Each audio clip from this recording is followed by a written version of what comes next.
हमारा मानना है कि मौजूदा वक्त में समाज का कोई ऐसा तबका नहीं है जिसको अपनी लड़ाई सिर्फ अपने लिए और सिर्फ अपने दम पर लड़ने की ज़रूरत है।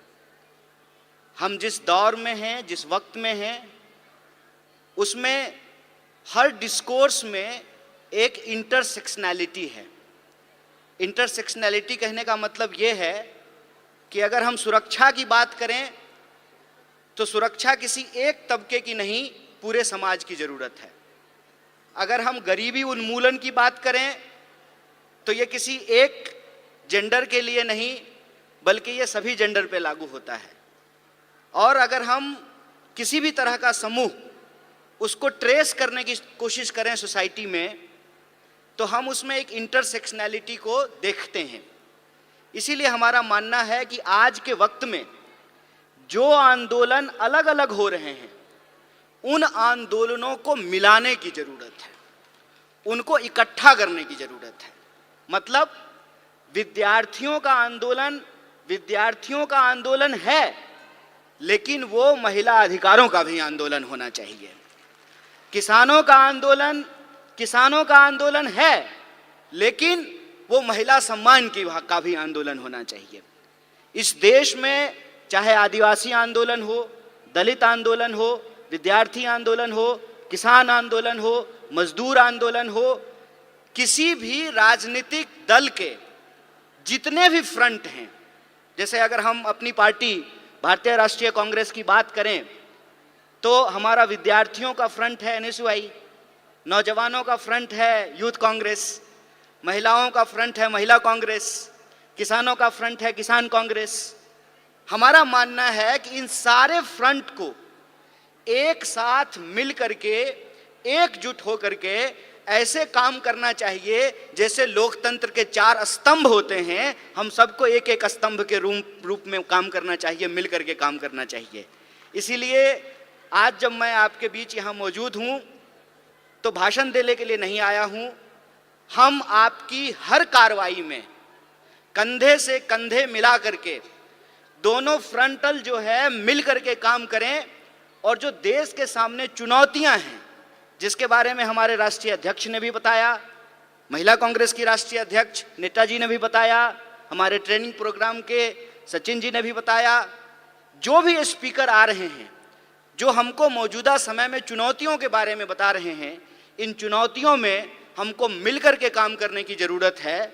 और हम अपनी पार्टी के भीतर, संगठन के भीतर एक ऐसा माहौल पैदा करें कि समाज के हर तबके के लोग बड़ी सहजता से हमसे जुड़ सकें, हमारे बीच आ सकें। क्योंकि अगर हम विद्यार्थी आंदोलन की बात करें तो जो महिलाएं हैं, जो लड़कियां हैं, वो आधी आबादी है। और अगर हम अपनी मीटिंगों में, अपने संगठन की संरचना में, अपने प्रोग्रामों में अगर उनको प्रॉपर जगह नहीं देंगे, उनके लिए एक कंफर्टेबल माहौल नहीं पैदा करेंगे, ऐसा पॉलिटिकल कल्चर नहीं बनाएंगे कि वो सहम जाएं, वो आगे ना आएं, इसका मतलब विद्यार्थी होने के नाते, विद्यार्थियों का संगठन चलाने के नाते हम समाज की जो आधी आबादी है उसको इग्नोर कर रहे हैं। इसीलिए मैं जब आपसे बात कर रहा हूं तो आपसे ये आग्रह कर रहा हूं कि आपके यहाँ जो विद्यार्थी हैं, जो आपके संगठन से जुड़े हुए हैं, आप उनको हमसे जोड़िए और हम उनके साथ काम करके इस देश में नए तरीके का स्टूडेंट मूवमेंट खड़ा करने का काम करेंगे, विद्यार्थियों के एक तबके को आगे बढ़ाने का काम करेंगे। जैसा कि आप सब लोग जानते हैं कि अभी हमारी पार्टी का एक कार्यक्रम आया है कि कैसे नौजवान यूथ जो विमेन लीडर है उसको नर्चर किया जाए। उसके लिए इंदिरा फेलोशिप की शुरुआत की गई है। हमको लगता है कि अलग अलग तरह का जो हमारा फ्रंट है, उस फ्रंट को आपस में मिल करके, एकजुट होकर के काम करना चाहिए और इस एकता को हम आगे बढ़ा सकें, उस कंफर्टेबल माहौल को हम लोग तैयार कर सकें जहां महिलाएं राजनीतिक कार्यक्रमों में आने से घबराएं नहीं, उनको डर ना लगे, ऐसा पॉलिटिकल कल्चर हमको एस्टेब्लिश करना चाहिए। क्योंकि सवाल आज हमारे सामने एक बहुत ही गंभीर है। गंभीर सवाल ये है कि आपको कुछ चीज़ों को बड़ी बारीकी से देखने और समझने की ज़रूरत है।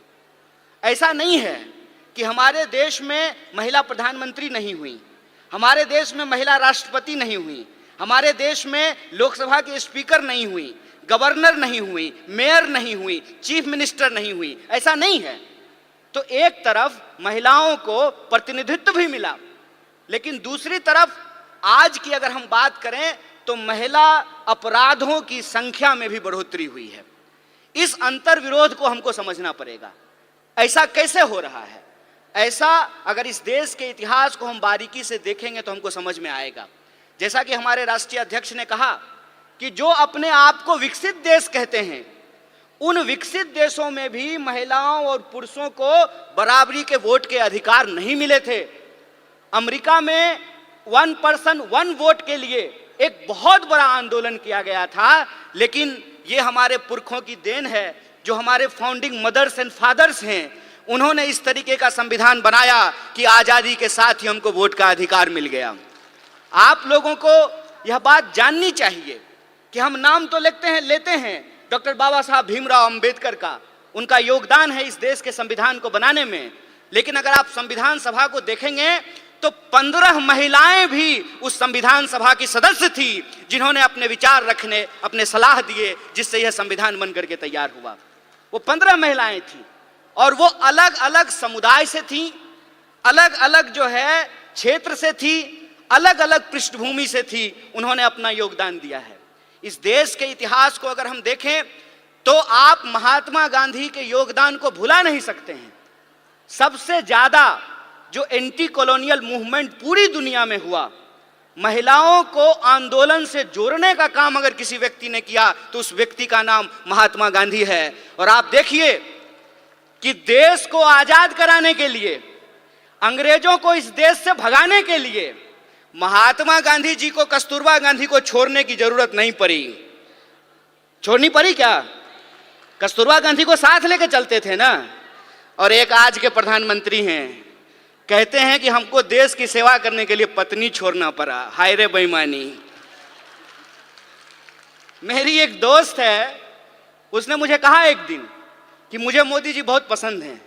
हमने कहा कि तुमको हम ना पसंद हैं यह बात कोई दिक्कत नहीं है, लेकिन तुमको अगर मोदी जी पसंद हैं तो एक बात हम तुमको कहना चाहते हैं, ईश्वर करें कि तुमको मोदी जैसे ही पति मिले।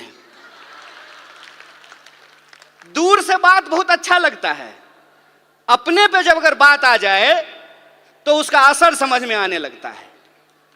आप मुझे बताइए, जो महिलाएं ये कह रही थी कि बृजभूषण जी ने कुछ नहीं किया, रह पाएंगी बृजभूषण के साथ? जीवन बिता पाएंगी उसके साथ? हमारे समाज में जो आज हो रहा है उसको हमको बहुत गंभीरता से समझने की जरूरत है। जो अधिकार हमको एक एक करके बिना लड़े मिल गए, इस देश में समान वोट के अधिकार के लिए कोई महिला आंदोलन नहीं हुआ। जब संविधान लिखा जा रहा था तो वोट का अधिकार दे दिया गया। इस देश में संविधान सभा में 15 महिलाएं शामिल होंगी, इसके लिए कोई आंदोलन नहीं हुआ। महात्मा गांधी ने अपने इनिशिएटिव से, उस वक्त जो है हमारा अखिल भारतीय महिला संघ नहीं था, महिला कांग्रेस नहीं था उस वक्त, लेकिन गांधी जी ने महिलाओं को घर से निकाल करके अपने आंदोलन में शामिल कराया। और आप जानते हैं, शराबबंदी के खिलाफ जो पिकेटिंग का आंदोलन होता था वो पूर्ण रूप से महिलाओं का आंदोलन था। महिलाएं जाती थीं और शराब की दुकानों को बंद कराती थी। महिलाओं को राजनीति की मुख्य धारा में लेकर के आए, ये एक प्रोग्रेसिव सोच थी। प्रोग्रेसिव सोच के चलते संविधान सभा का ऐसे निर्माण हुआ जिसमें महिलाओं के प्रतिनिधित्व को सुनिश्चित किया गया। और यह प्रोग्रेसिव डेमोक्रेसी थी कि अमेरिका में आज तक, अमेरिका कहता है ना कि हम दुनिया का सबसे मॉडर्न देश हैं, मॉडर्निटी का ठेकेदार हैं, अमेरिका में आज तक कोई महिला राष्ट्रपति नहीं बन पाई है। और हमारे यहाँ महिला राष्ट्रपति बनी और उसी आधार पे भाजपा को कहने का यह हक मिला कि हम एक आदिवासी को राष्ट्रपति बना रहे हैं।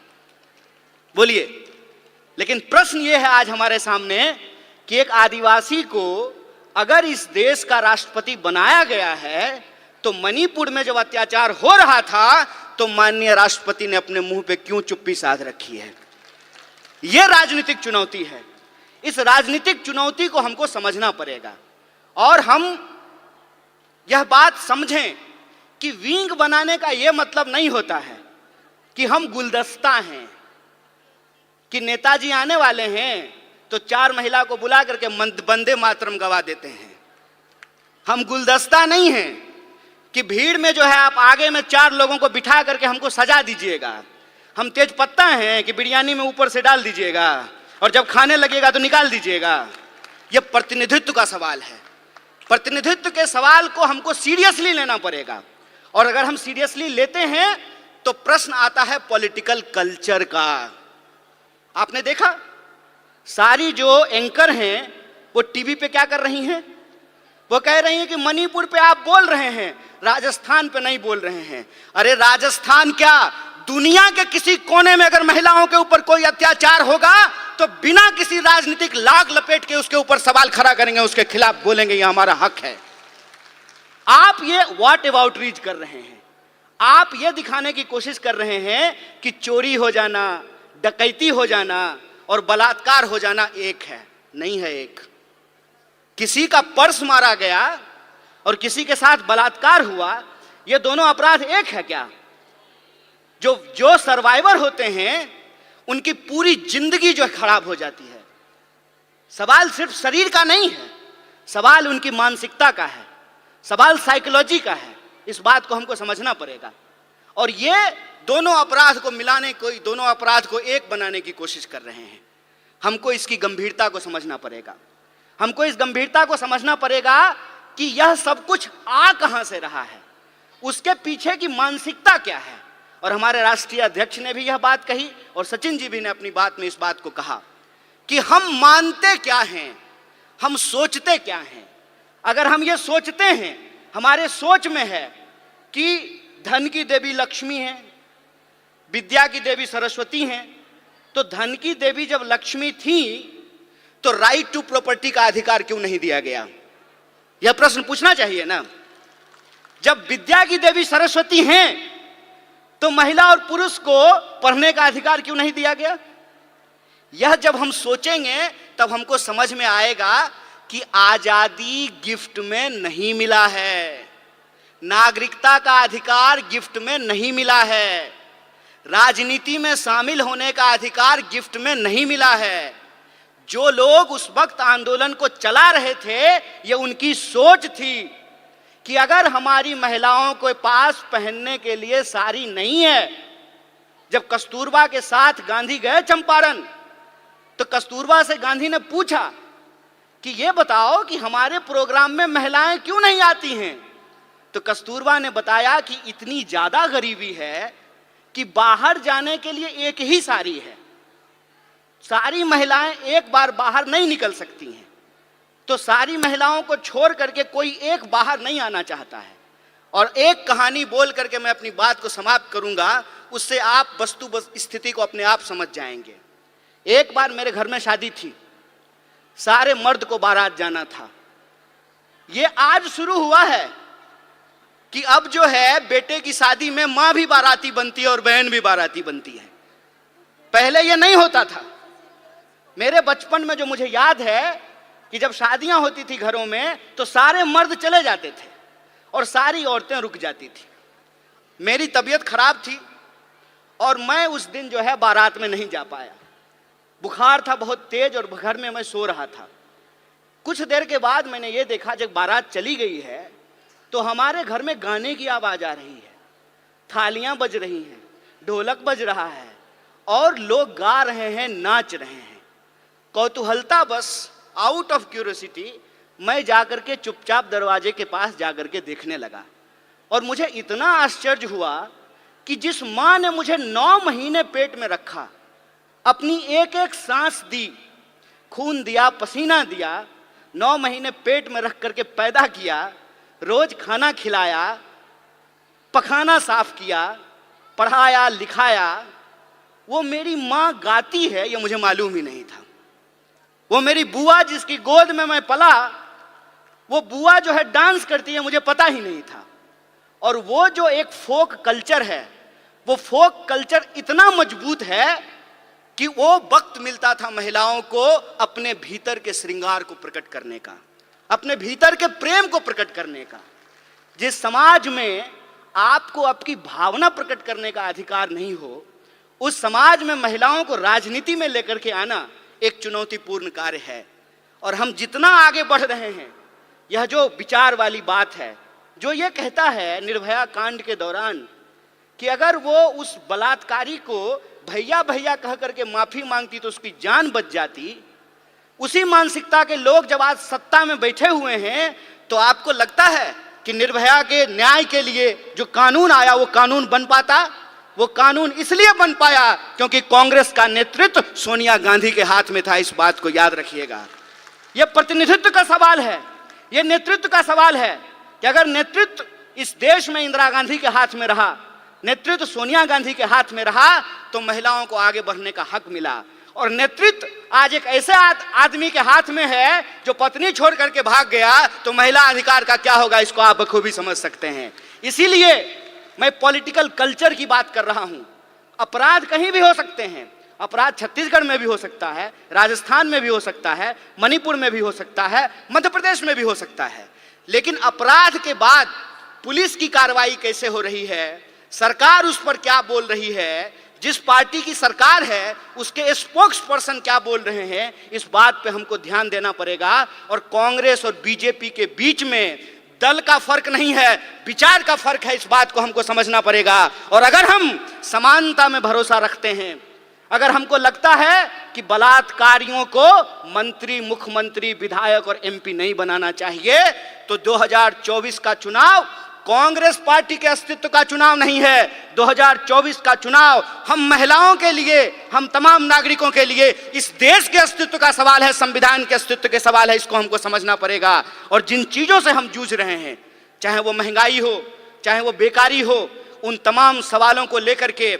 हमको घर घर जाना है। और जो संविधान ने जो हमको अधिकार दिया है, समान अवसर का, सम्मान का, एकता का, भागीदारी का, उसको हमको आगे लेकर के जाना होगा। और जो नारा आपने लगाया है, आधी आबादी पूरा हक, अपनी पार्टी और एनएसवाई के तरफ से इस मांग के साथ हम पूर्ण समर्थन में खड़े हैं और आप किस लड़ाई में कंधे से कंधे मिला करके आपके साथ चलेंगे। इन्हीं शब्दों के साथ अपनी बात को खत्म करूंगा। शुक्रिया। इनकलाब जिंदाबाद। जय हिंद, जय कांग्रेस, जय महिला शक्ति।